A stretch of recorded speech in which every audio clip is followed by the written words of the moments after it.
Yes. What was your best interview, man? Honestly, the one that I'm probably it's two. It's two. One is just because of the nature of the interview and how I just said, you know, forget it. Let's just take a shot, see what happens. And the second one is one that I'm proud of because of work ethic. The first, the excitement. Dak Prescott. I interviewed him after the Liberty Bowl, a bowl game that he played in. I want to say it was his first season as a starter, and so ESPN or Fox, whoever's covering the game, like the big Fox, the big ESPN, they don't like for you to interview players on the field. They always hated that because they wanted to be able to have their reporter grab the coach and the star player after the game live, right? Well, I wasn't really in the mood for that. I had a deadline to meet, and I was like, man, you know what? I told my photographer who was with me, who's the chief photographer chief, I said, hey, man, we getting Dak as soon as it's over. We ran out on the field. I don't know what came over me. I just grabbed Dak. 6'3", 230 at the time pound Dak. Said, Dak, I'd love to get you for an interview real quick. Before he could say no, I just started asking questions. Proud of that. Proud of that.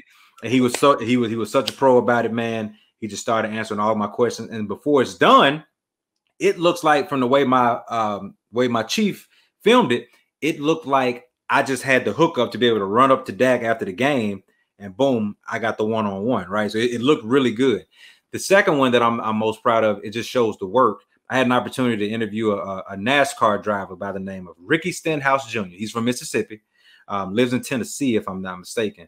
But I am not by any means a NASCAR fanatic. You know what I mean? Like, I know the sport because I had to, but I didn't want to just show up and interview Ricky, who was in town at the time, and just ask him like a generic question. Hey, what's it like to be a NASCAR driver? No, I wanted to do extensive like research on him, his driving style. I want to talk to him about what it's like to be inside an oven, inside of a sweatsuit, inside of a helmet for 3 or 4 hours, driving at speeds that would make most people sick, right? And he's doing that continuously for 3 hours. That's how in depth I wanted to get into it. And I told him ahead of time, I said, hey, man, I'm not by any means a NASCAR, aficionado. And when we were done, I just remember him saying, hey, man, this is like one of the best interviews I've ever done. Like, this is really cool. That's what I mean by like, I got juice, man. Like, I know what I'm doing. It's another one of those things where if you put in the work, you'll be able to do what you need to do to be good at your job, to be great at your job. Well, I got to ask you this because I know just like all teachers have their ones that we remember, and coaches, we got our ones that we remember that gave us a tough time. So what was your one? What was your worst interview?